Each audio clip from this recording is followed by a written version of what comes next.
Everybody, welcome back to Pro AV Today. Today we're talking the A in AV over IP, and our second guest today is somewhat of an industry influencer. Brought in by organizations like NAMM, publishing on industry publications, and working for one of the most well-known console companies in the world, we have Jeff Hawley from Allen & Heath. Jeff, it's so good to have you. Awesome. Yeah, thanks for having me. I sound pretty fancy from that intro. I don't feel very fancy, but yeah, glad to be here. I don't know that anybody ever feels fancy. I feel like you hear the word imposter syndrome thrown around a lot, but I feel like that really strikes home in a lot of the AV industries. Yeah, exactly. Yeah, I could see that.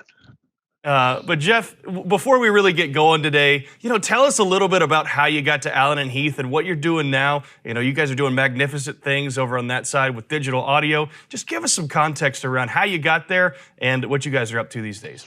Cool. Yeah. So my personal story is a bit of a common one. I started out as a musician, and from there got a little more into the production side. I got a chance to do some cool studio projects kind of in my college years, and then into live, and then got into the music industry when I realized, I'm going to need like a steady paycheck because I'm kind of like almost a grown up now.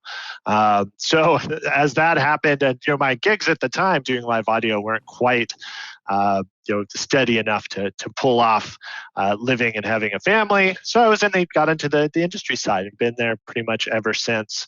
Been in a couple cool companies, and my latest cool company to be at is Allen & Heath. So as you said, we're kind of rocking and rolling lately. We've got a couple new console series that we've released over the last few years, and really lately pushing more into the install space as well with our AHM64 audio matrix. Maybe we'll talk a bit more about it later, but kind of one of the neat things I think and unique about Allen & Heath is kind of how we've taken a common audio processing core, our FPGA chip that's kind of at the center of most of our consoles, and expanded on that and tried different form factors and different sorts of applications at applying that same basic technology. Into the interview right there. That's it. You just gave the whole spiel. Sweet.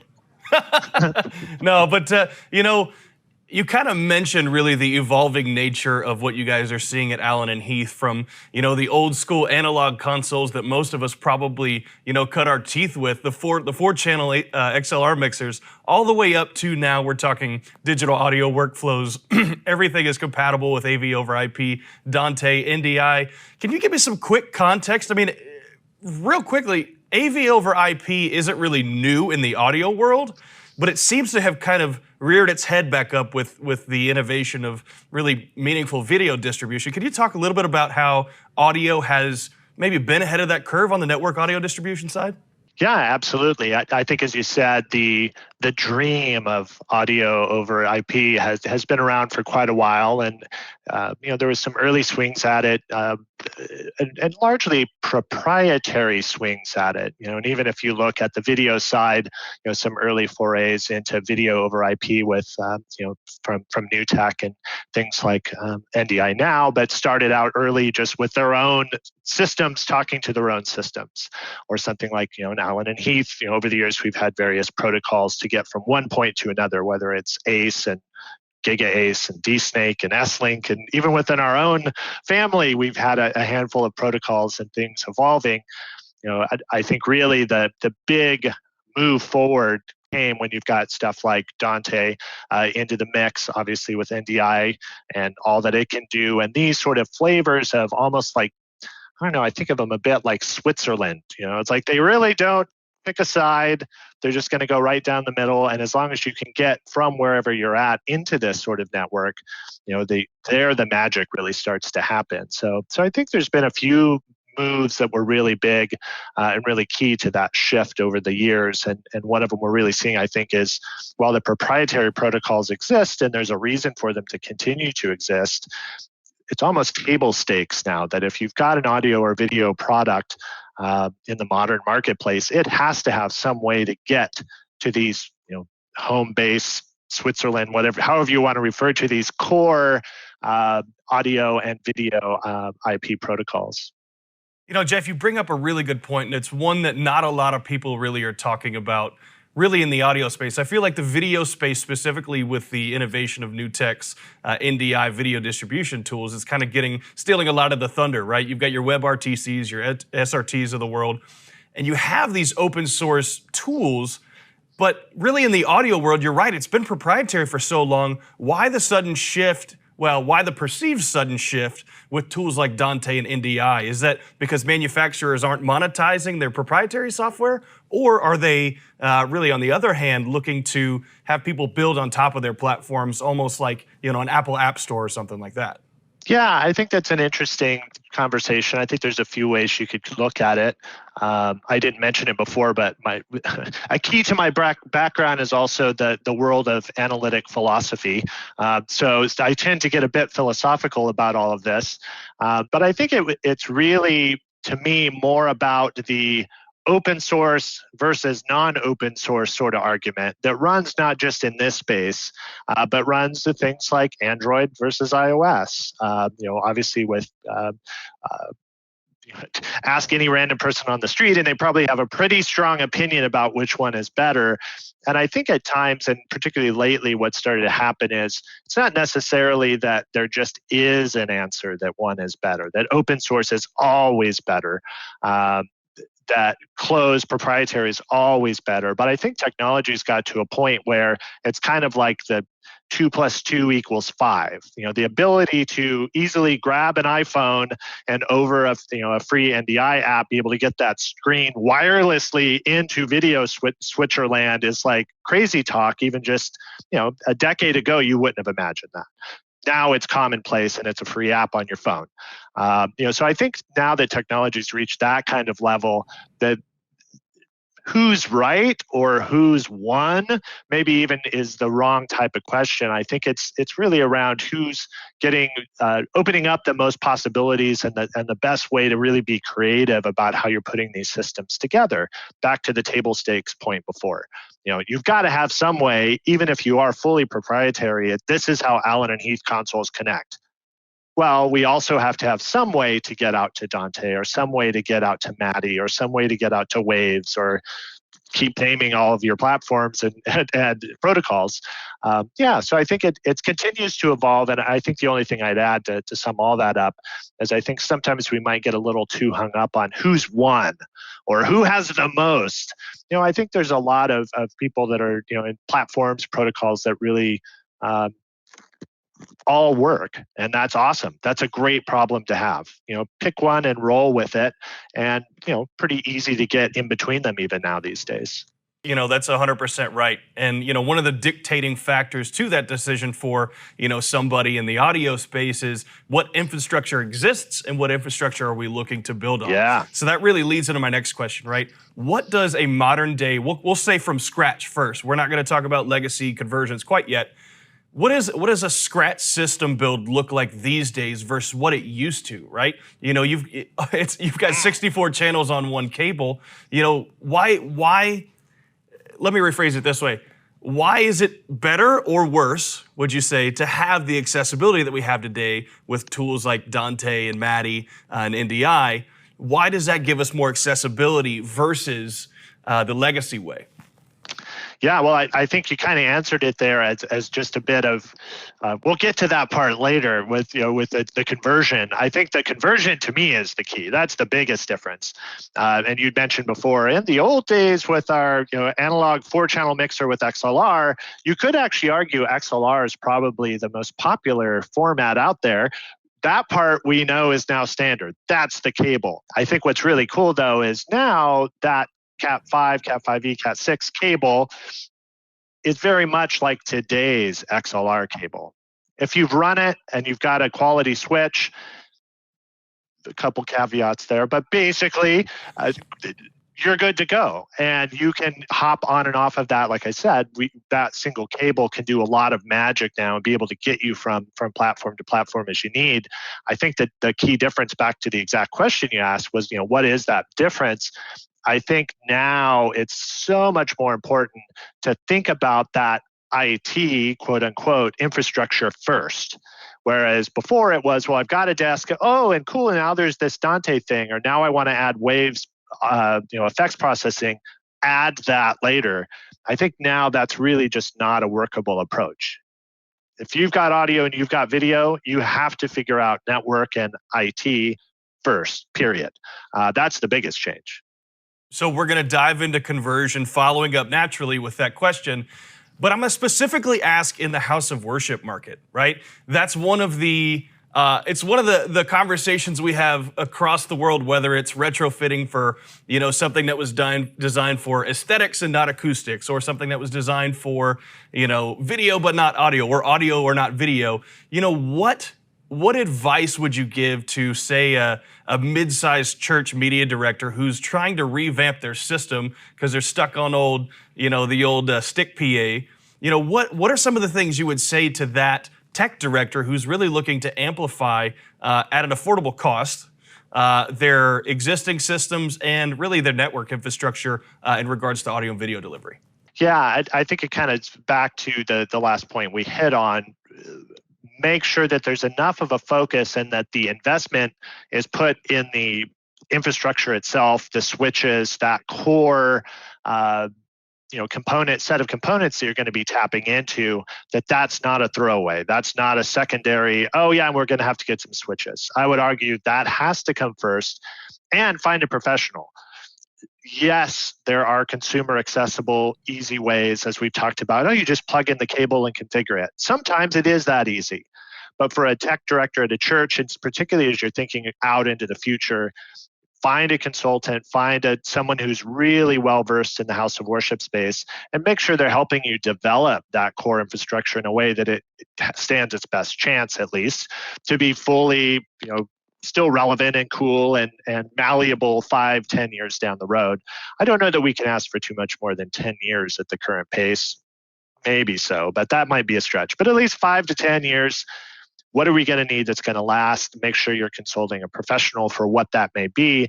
And I'll go way back a few questions to, don't get too hung up necessarily on what is the right platform, what is the right protocol. I think that's kind of the cool part of where we're at right now. As you said, with conversion, as long as that core system is robust enough IT-wise, easy enough. I mean, we've seen plenty of church installs where this console goes out to Dante for recording, taps into Waves for effects, hitting another piece, a component that's NDI where all the cameras are coming and switching. It all tags to this with Maddie. There's AES that's going to that. Cool. If it's designed properly, all these can play nicely. You don't have to just pick and commit to one. It's more about making sure all those components are as flexible as possible and that you've designed the system to be flexible from the start. If you're listening and you get nothing else out of this interview, take Jeff's advice, use an integrator. It'll save you lots and lots of time and headaches over the lifetime of your system. But Jeff, that's great advice. It's difficult sometimes, specifically in the house of worship market, to have these conversations because what you have, we can use this example in education and government as well, where you have such a disconnect between the bottom level and the top level, right? We're having conversations about spatial audio and surround sound in a lot of these churches, even down here in Dallas these days, right? We're having conversations that are 5, 6, 7 levels removed from okay, we've got to figure out how to cable our mic system and we're trying to patch in our SM7s to the vocal booth, right? There's a huge variability there. So that actually takes me into my next question, right? As somebody who has daily insight into the console world and the install world, how are you finding the balance in design? How are you finding the balance in, number of outputs? How are you finding the balance really in the needs from your large-scale tours, large-scale churches, but all the way down to your elementary school teachers and, everything in between? How do you design for that? Yeah, well, that is definitely a tricky one. I would say one of the key elements there is to almost, just as we said, to ensure that you're putting your IT infrastructure and building in flexibility from a network standpoint from the beginning. I would also be very purposeful and very careful about designing in that flexibility and that ability to grow. It's a hard thing to do. And I think, as you said, particularly for churches where budgets are a concern, the tendency is to try to grab as many things as you can to cover as many bases as you can. In audio wise, I think it's always better to buffer and to ensure that if today you need 24 channels, don't get a 24 channel mixer. Well, the next hop up, let's say, is a 48 channel mixer, and it's nearly twice as much money. But we could get 3 more mics, and then we can mic Sally and her friend, and the choir's going to have more mics today. That's a tough decision for any church. Well, which one do you go with? I would argue, and the problem we see people run into is basically not going at all beyond today's requirements and not at all planning for the future. So yeah, that's a tricky balance. And again, that's why there are people who are pros who do this all the time and can help have that conversation. It's not just about what your channel requirements and your feature set you need today. A church of this size with your current growth rate and your style of music and your style of video production, what realistically can we assume you'll look like a couple of years down the road, and how much of that infrastructure and gear can we grab today? So yeah, I think that's the simplified version of that. Easier said than done. Yeah, absolutely. And Jeff, to your point, back in my younger days, I was on staff at a relatively large church, and we had a rule. We called it the Easter rule, where you had to make every decision as if you needed it for Easter. There you go. I like that. You wouldn't buy the 24. You would say, you know what, we're going to save up to get the 48 because I don't want to get to a spot in Easter where we are having to double patch cables and stick people on the same frequencies and just play all those games. But use the Easter rule if you're listening to this and looking for a quick piece of advice. But Jeff, we'll lean in a little bit more on the consumer side of the industry, right? One of the things that we've seen, and Alan and Heath actually does a really good job of this, is it creates, well, let me rephrase this. It removes barriers to entry for a lot of these churches, a lot of these smaller institutions, we'll say even theaters, right? Where you have things that a normal pro audio operator would consider like the unholiest of sins, something like a Bluetooth or a Wi-Fi connectivity, right? How does that come into play, in the consumer and even the prosumer world? But how, that's not, I would assume, I don't want to speak for you, but that's not really something that the pro audio techs your local stadium are using on a nightly basis. Well, I think you kind of nailed it there. So yeah, specific to audio transmission over Wi-Fi, audio transmission over Bluetooth, certainly you would not go see Billie Eilish doing her show with a Bluetooth microphone, or she's not piping in backing tracks over an iPhone via Bluetooth. All that being said, I think, first of all, Bluetooth technology has improved greatly. There are instances, back to an education or maybe the cry room at your church does have a need for some local Bluetooth input. So I wouldn't rule it out as saying there's no pro application. There are some great Bluetooth to Dante devices out there, by the way, and would totally recommend them. I think it is interesting, though, in the macro, the distinction between consumer, quote unquote, and professional certainly is blurring. I will definitely give you that. I would just say that the problem tends to arise when you're trying some of those consumer sort of devices in a situation where they're not intended to be used. So yeah, trying that same trick that might work in the cry room to pass some audio into an input for some local listening back of that device, no big whoop. Trying that in the main sanctuary as the service is going and you're going 600 feet away over Bluetooth in a crowded Wi-Fi filled room, probably not good. So yeah, I think it's just making sure, as you would with anything, what are we trying to do in this scenario? How much risk is acceptable? If it's the Super Bowl and you've got a wireless mic, there is zero room for error. If it's casual, it's the worship band rehearsal space on a Thursday night. Yeah, you can probably pipe in some background tracks with Bluetooth, no big whoop. So yeah, I think it's getting less and less where there are just protocols or systems or ways of transferring data like that that are just off limits. A handful of years ago, I probably would have just said, no, don't use Bluetooth for anything. But I don't think that's the case anymore necessarily. Well, hey, I appreciate that answer very much because, I wouldn't necessarily call myself part of the old guard, right? But I was taught by an elder statesman on how you were supposed to execute audio and create your redundancies. But you're right. I mean, a lot of people that we're seeing come into the industry now are their point of entry is, it's a church, it's a local theater, it's an educational venue, or they're volunteering at, you name it. There's a lot of places you can volunteer, run audio, your local football game, wherever. But a lot of these people are coming in with completely separate expectations and really a different level of teaching than a lot of what I'll call the old heads of yesteryear. How are some of these, let me rephrase this. How's the new generation of pro audio mixers shaping what the expectations of the future are, specifically from a pro audio standpoint, less from a consumer standpoint?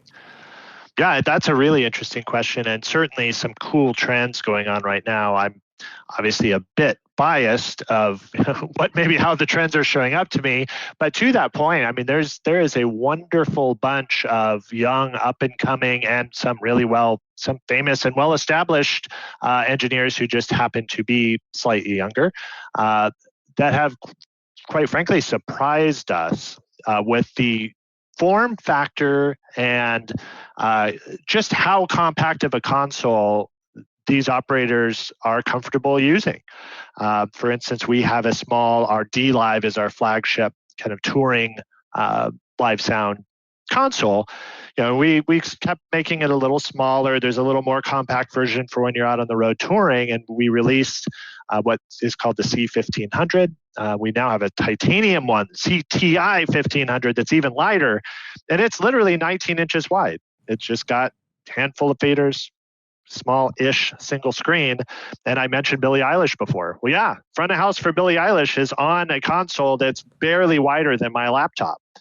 And that sort of thing, I think, is where not just the consumer to pro audio sort of space is getting fuzzy, but I think the new generation of audio engineers, there's a lot less need to have what we might consider as old guard, a mixer shaped object. Well, that thing doesn't look like this giant Midas, classic console. That's not like the SSL that's in the studio that I'm used to seeing. I think for the new generation, it doesn't matter so much. Does it get the job done? Does it work? And if it does, and I can make it work on something that's wide, do I really need to cart around something that's this wide? So yeah, that's one trend that I've seen, is just the kind of rethinking what these things even should be or need to be or could be shaped like at a most basic level. We'll stick on the newer generation of mixers here just for a second. Jeff, what advice would you give to somebody who's breaking into the industry or trying to go, from a local church to the pro audio world? What pieces of advice would you give to those people? Yeah, so 2 points there. I think first of all, it's totally a different world from when I came up in the mid '90s. First mixing. Not really YouTube videos out there. I don't even know if YouTube existed back then. Before computers. Yeah. Now it's just nuts. I could think of any random thing, and obviously, as everybody listening knows, there's a YouTube video or 5 about the thing. So I think there's that side of it that's obviously go seek out the knowledge, go find it. It's out there. Duh. But I will add, there's something that I think folks do miss frequently, which is finding somebody to mentor you, finding someone to help you that has done it before in high stress situations, in a variety of situations. The YouTube stuff is great. Video training, everybody has free certification stuff, including us. There's tons of resources out there, but that can't replicate the lessons learned from decades and decades of doing it. So finding someone who does have that experience and having them kind of coach you along, at least in those early phases, I think is really important. The industry is quite close knit. Everybody kind of eventually knows everybody. We all run into everybody, and you want to put your best foot forward. So I would recommend definitely finding someone to assist as you're first getting out there, so that when someone goes, oh yeah, Bob, yeah, he's working with John and they are doing some great stuff. Oh, Sally, yeah, I actually heard her just mixing at this club up the street and she's awesome. That's what you want to have said, not, oh yeah, Chuck, yeah, he was the guy that tried to stream the Bluetooth in the main sanctuary and blah, blah, blah. Yeah. So I think things like that can be avoided. Just get the resources, but also find someone who you can just talk to who's done this for years and get that initial little nudge in the right direction. Yeah, great points. And I'll add to that too, find places to volunteer. I know that sometimes it's cool and hip to say, if I'm not getting paid for it, I'm not going to do it. But especially if you're starting your career, find places to volunteer, whether that's maybe shadowing an A1 at a concert, maybe that's shadowing your A1 at a church, but find ways to get around consoles and volunteer and just absorb. You're right, that goes very much into the mentoring point that you made. You've got to find a place to learn, and I will say very, very, with a lot of experience, it's not fun to learn by making the mistake. So learn as much as you can before you ever get to the point where you're making mistakes. Yeah, exactly. Well, Jeff, I'll tell you what, this was a wonderful conversation. I've got to have you back on the show. We'll just call this part one of our conversation. We'll find a time to spin up a part two. Maybe it's in 6 months. Maybe it's in a couple of weeks. We'll figure out that time. But yeah. Jeff Hawley, thank you so much for hopping on today with us on Pro AV Today. Your insights are absolutely invaluable. Thank you very much, sir. See you again soon.